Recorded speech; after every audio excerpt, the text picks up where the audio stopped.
Hey, good morning. Today is Monday, June 30th. And it seems really weird because my friend and co host Z Man, he passed away last week. And it was a tradition for me that the first thing I would do every morning is check his blog. So he's greatly going to be missed. So I'll see what I'm going to do on Wednesday nights, but stay tuned for that. So yeah, it's still sad. Getting into some things though. I've noticed there's been a lot of talk about the persecution of the Jewish people. At least they're bringing it up.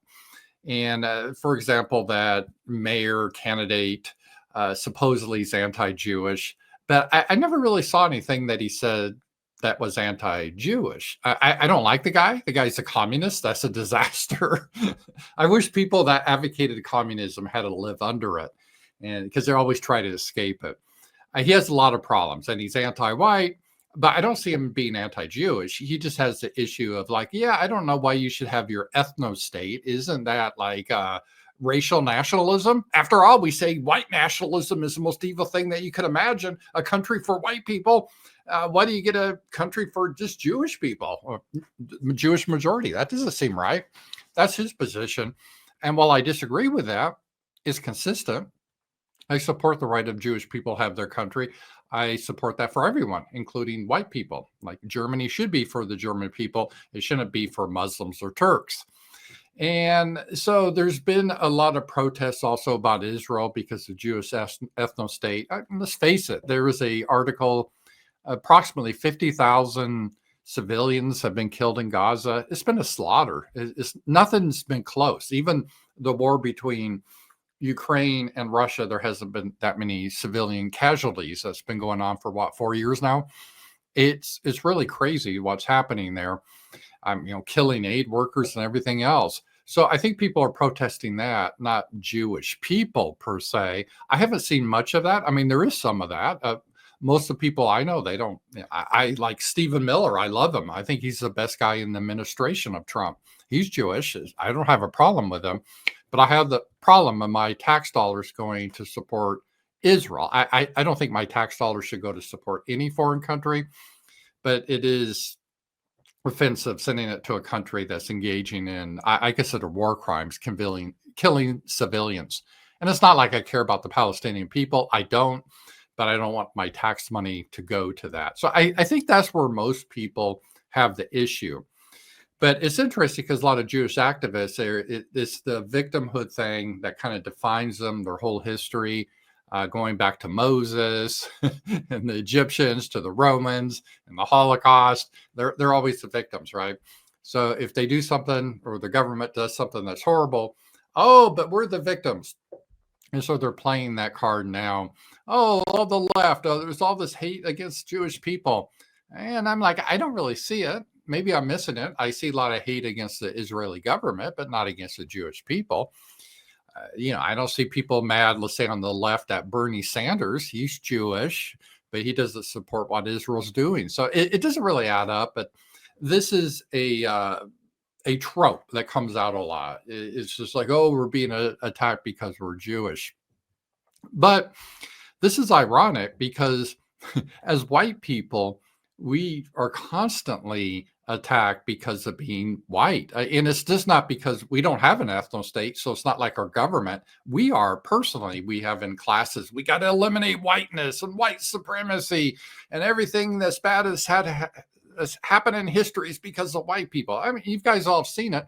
I've seen nothing like that compared to when it comes to Jews. Have you? I've never been taught, oh, Jews are so evil. We got to eliminate Jewish supremacy. And Jewish privilege. I don't see that being taught in Hollywood, on TV shows. I don't see that in the educational system.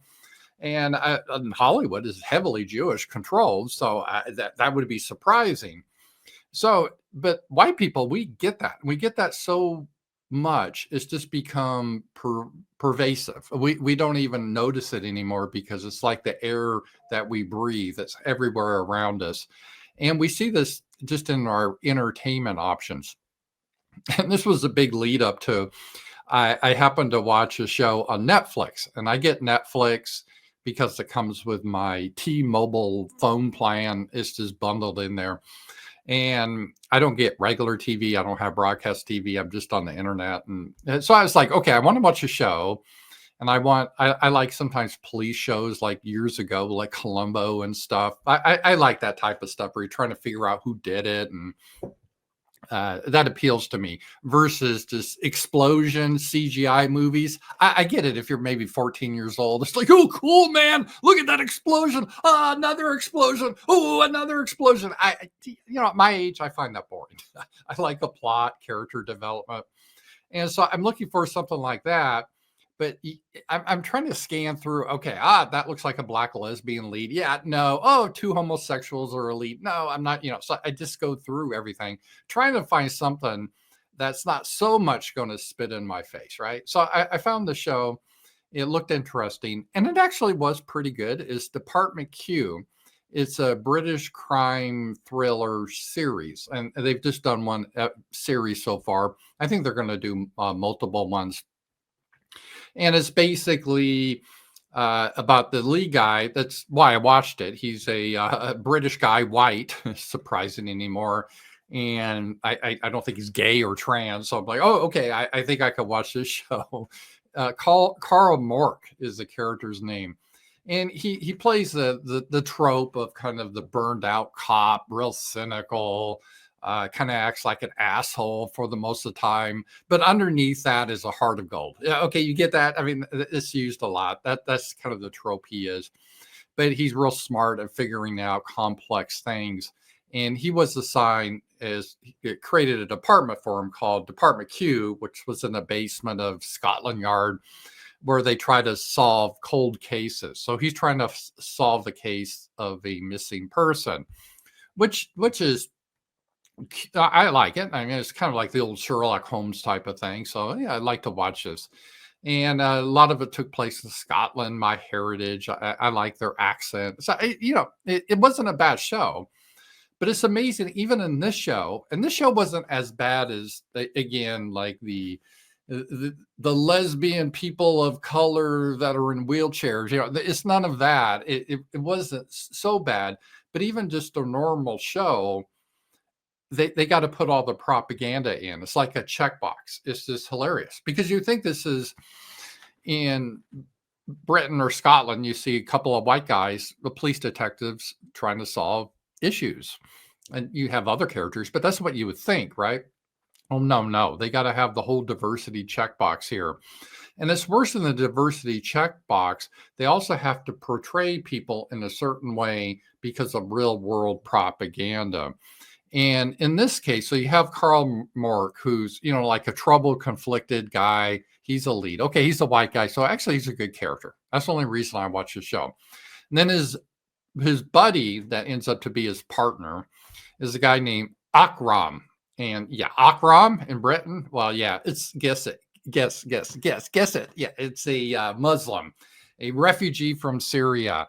And Akram, do you think Akram has any flaws? Any flaws whatsoever? No, not a Muslim. Not a Muslim. He's the smartest guy around there. And he's the most level-headed. Because that's one thing you know about Muslims. They're level-headed people, right? Yeah. So, but that's Akram. That's kind of the propaganda. Like, oh, Britain, see how enriched we are by bringing in all these Muslims? Yeah, don't look at all those knife attacks. Look at Akram, this fictional character. This guy is just calm, cool, and collected. And then his ex-partner, he still kind of works with, is a character named James Hardy, and he's paraplegic. Sorry, I have trouble speaking this morning. And that's okay. There's nothing wrong with it. But again, this is a checkbox. So we got the Muslim, we got the guy in the wheelchair, the disabled guy, and then he has this girl named Rose. And Rose, she's a redhead, and you can already see it, right? She's a young woman, but no one respects her because she's female, that old trope. So she's got to show she's just as good as any of the guys. That's her role. And so not surprising there, kind of the girl power thing. And then Carl's boss, Mariah, I think her name is, the character. She's a tough as nails chief of police, and she doesn't get any respect because she's not a man. She's the first woman in the position, so she's having to be hard. And so this is the dynamic it is. Now the bad guys, without exception, are white. There's no exception. They're always white, and they're just like the psychopathic guy is a young white guy, and there's a psychopathic older white woman, and this is how they set this all up. And even little things like Rose met a real handsome police officer that seemed really nice, a white guy, attractive white guy. Of course, he's a homosexual, right? So this is how they set this all up to push a political message in all our entertainment, that white people are evil, all the bad guys are white, and all the non-whites, they're just heroic. The Muslim, no flaws. Rose, the tough as nail detective. Like, I'm not getting any respect because I'm a woman, but I kick ass. That whole thing. They're still doing that. And this is a constant anti-white, anti-Christian bias. Is, man, 20, 30 years now that's been out there. It's hard to, what does it take to get let's say, a series where all the characters are white? It's almost impossible now. They always have to push this propaganda. And this show, Department Q, I'm not really slamming it because compared to other shows, this isn't so bad. They don't fixate on it so much, but it's always there. So when I hear a lot of Jewish people complain, oh, we're so persecuted, I'm like, shut the fuck up. You know what? Especially a lot of your people in Hollywood been doing to white people and Christians for decades now. Yeah, really, shut the fuck up. Because I can't think of any television series or movies where they show Jewish people in a negative light. Not at all. Not once. Now, again, a lot of people, they may show the Israeli government in a negative light. Even that's rare, but never the Jewish people.